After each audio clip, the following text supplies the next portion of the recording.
Medicover hospitals ఇప్పుడు financial district లో ఇండియాలోనే ఎత్తైన మరియు అడ్వాన్స్డ్ టెక్నాలజీతో మార్చి 12న తెలంగాణ ముఖ్యమంత్రి గౌరవ శ్రీ రేవంత్ రెడ్డి గారిచే గొప్ప ప్రారంభోత్సవం.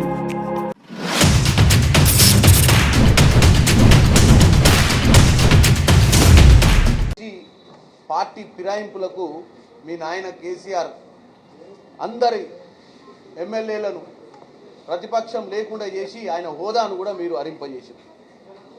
ఇక మీరు దయ్యాలు వేదాలు పలికినట్టుగా ఉంది మీరు చెప్పడం ఇవాళ ఫిరాయింపుల గురించి.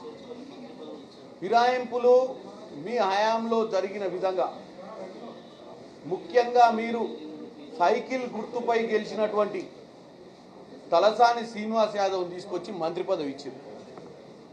చేతి గుర్తు మీద గెలిచినటువంటి సబితా ఇంద్రారెడ్డి గారిని తీసుకొచ్చి మంత్రి పదవి ఇచ్చారు. మీరా మాకు చెప్పేది ఇష్టానుసారంగా ఫిరాయింపులే కాకుండా మంత్రి పదవులు కూడా ఇచ్చినటువంటి పరిస్థితి మీది. ఇప్పుడు వచ్చి లబో దిబో ముత్తుకుంటున్నావు కేటీఆర్. నేను ఒకటే చెప్పదలుచుకున్నాను, నువ్వేదో ఈ మధ్య సన్నకు కావాలేదో జిమ్ముకు పోతున్నట్టు నిన్న మన ఫోటోలు చూసిన. ప్రజలు ఎట్లాగో మనకు ఓట్లు వేస్తలేరు. ప్రజలు మనం చేసిన దౌర్భాగ్య పాలనను చూసి 23 నుంచి మొదలు పెడితే 26 దాకా 5-6 ఎలక్షన్లలో చెంప చెల్లు అనిపించారు. ఇప్పుడు ఏదో సమయం ఉంది, మంచిగా జిమ్ చేసుకో, 6 ప్యాక్ తెచ్చుకో, నీ సినిమా మిత్రుల మాదిరిగా చక్కగా తయారుగా, అంతే తప్ప ఏదో మాట్లాడాలి, ఏదో రోజు ప్రెస్ మీట్ పెట్టాలి, ఏదో కాంగ్రెస్ పార్టీని తిట్టాలి, ఏదో రాహుల్ గాంధీ గురించి మాట్లాడితే నన్ను హీరో అయిపోతా అని ఒక పిచ్చి ఆలోచనతో వస్తున్నావు. నువ్వు అట్లా వస్తే నువ్వు సన్నగానికే నువ్వు జిమ్ముకు పోనవసరలే, మా కార్యకర్తలే చూసుకుంటారు నీ సంగతి. ఎందుకంటే పదే ఎన్నికలల్లా 23 ఎన్నికలు, 24 ఎన్నికలు, 23లోనేమో మనల్ని ఫామ్ హౌస్ తరలి పంపిరు, 24లో ఆల్రెడీ మీకు పార్లమెంట్ ఎన్నికల గుండు సున్నా ఇచ్చింది. నిన్న మొన్న జరిగినటువంటి మున్సిపల్ ఎన్నికలలో ఏం జరిగిందో, సర్పంచ్ ఎన్నికలలో ఏం జరిగిందో, జూబ్లీహిల్స్ ఎన్నికలలో ఏం జరిగిందో, కంటోన్మెంట్ ఎన్నికలలో ఏం జరిగిందో తెలుసు. ఇంకా కూడా ఏదో మాట్లాడాలన్న ఆలోచన మాత్రం చేయకండి.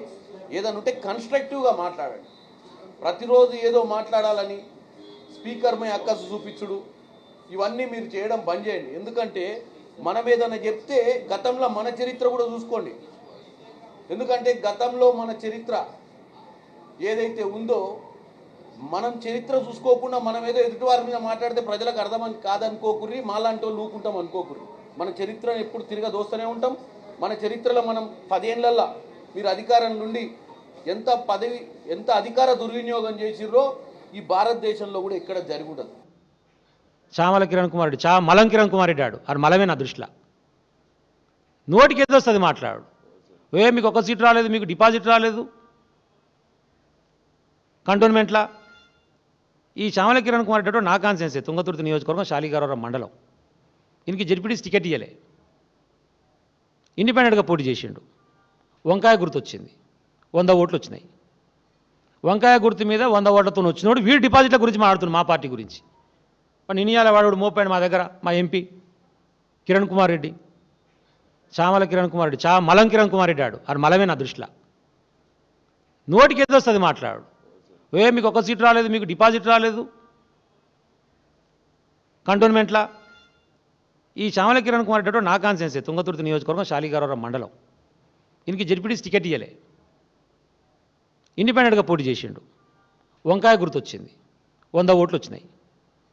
వంకాయ గుర్తు మీద 100 ఓట్లతో వచ్చినోడు వీడు డిపాజిట్ల గురించి మాట్లాడుతున్నాడు, మా పార్టీ గురించి.